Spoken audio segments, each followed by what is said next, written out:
Hello everyone, I hope आप लोग स्वस्थ होंगे, मस्त होंगे, हेल्दी होंगे। आज का टॉपिक है क्या भावनाओं द्वारा बनता है आंतरिक अस्तित्व से संपर्क। आपको अपने स्थूल शरीर से जो दिखाई देता है आप उससे कहीं बढ़कर हैं। इस शानदार भौतिक उपस्थिति के साथ ही आप एक अन्य आयाम से मौजूद हैं। आपके इस स्थूल शरीर से अलावा आपकी भावनाएं आपके अपने आंतरिक अस्तित्व के रिश्ते का स्थूल प्रमाण है। दूसरे शब्दों में, जब आप किसी विषय पर एकाग्र होकर उसके संबंध को कोई विशिष्ट दृष्टिकोण या अभिमत बनाते हैं तो आपका आंतरिक अस्तित्व भी उस पर एकाग्र होकर अपना दृष्टिकोण या अभिमत तैयार करता है। आपकी भावनाएं इन दोनों अभिमतों के बीच की सामान्यता या असमानता की परिचायक होती है। मान लीजिए किसी घटना के बाद उसके परिणामों पर आप मानते हैं कि आप इससे कहीं बेहतर कर सकते थे, या आप उतने चतुर नहीं हैं, या आप अयोग्य हैं। वही आपका आंतरिक अस्तित्व मानता है कि इस मामले में आपने सही निर्णय लिया है। आप चतुर हैं या आप सर्वथा अयोग्य हैं। यहाँ दोनों अभिमत स्पष्ट रूप से असमान दिखते हैं, लेकिन वही दूसरी ओर यदि इस मामले में आप भी स्वयं या किसी अन्य के प्रति प्रेम या गर्व का अनुभव करते हैं, आपका वह अभिमत आंतरिक अस्तित्व के समान होता है, तब आपको प्रेम, अभिमान व सराहना जैसी सकारात्मक भावनाओं की अनुभूति होती है। आपका आंतरिक अस्तित्व या स्रोत ऊर्जा हमेशा वह दृष्टिकोण दर्शाती है जिससे आपका अधिकतम लाभ हो, तब आपका दृष्टिकोण इसके समान होता है, तो सकारात्मक आकर्षण की शुरुआत हो जाती है। दूसरे शब्दों में, जब आप जितना अधिक बेहतर महसूस करेंगे, आपका ध्यान बिंदु भी उतना ही बेहतर होगा, जिससे आपको परिणाम भी बेहतर मिलेंगे। आपके तथा आपके आंतरिक अस्तित्व के दृष्टिकोण के संपादन एक समान होने पर भी आपको यह शानदार निर्देश प्राप्त हो सकेंगे।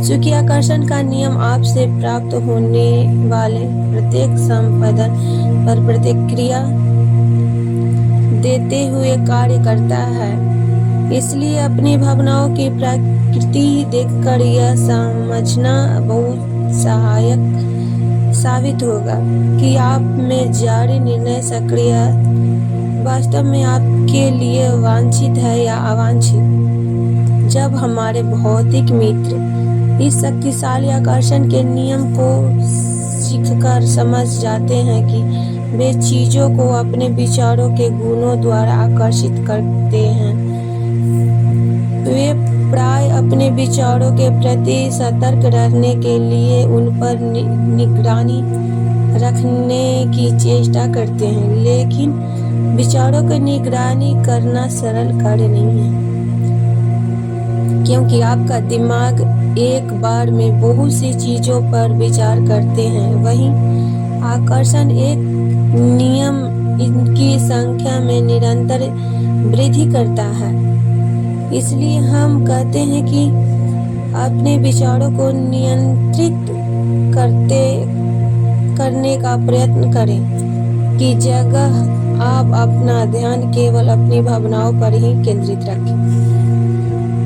क्योंकि आप कुछ ऐसे सोच रहते हैं जो आगे चलकर आपके लिए हानिकारक साबित होगा, तो आपका वृद्धि समझदार व प्रिय आंतरिक अस्तित्व भाग उसे पहचान लेगा तब आप बहुत सरलता से अपने इस विचार की दिशा परिवर्तन कर अपने इच्छित वस्तु की सोच कर सकते हैं,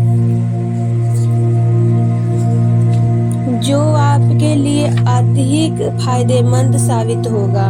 क्या आप जानते हैं कि जब भी आपने इस भौतिक शरीर से आने का निर्णय लिया था, तभी आपको यह शानदार भावनात्मक मार्गदर्शन प्रणाली मिल गई थी, जिसके द्वारा आप अपनी शानदार और सादा उपस्थित भावनाओं को समझकर या जान सकते हैं कि आप अपने व्यापक बोझ से समझे में हैं या उससे दूर हो रहे हैं।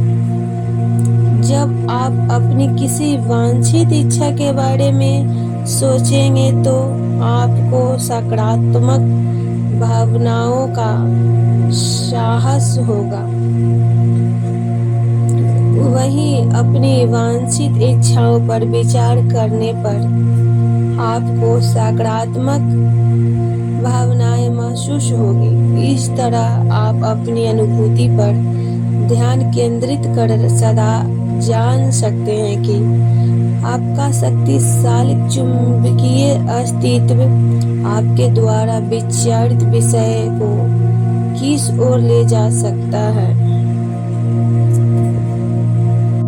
नियम आपकी वांछित तथा अवांछित सभी इच्छाओं पर प्रतिक्रिया देता है। इसलिए जब भी आप अपने लिए किसी अवांछित वस्तु पर विचार करते हुए लंबे समय तक उस पर विचार करते रहते हैं, तो आकर्षण का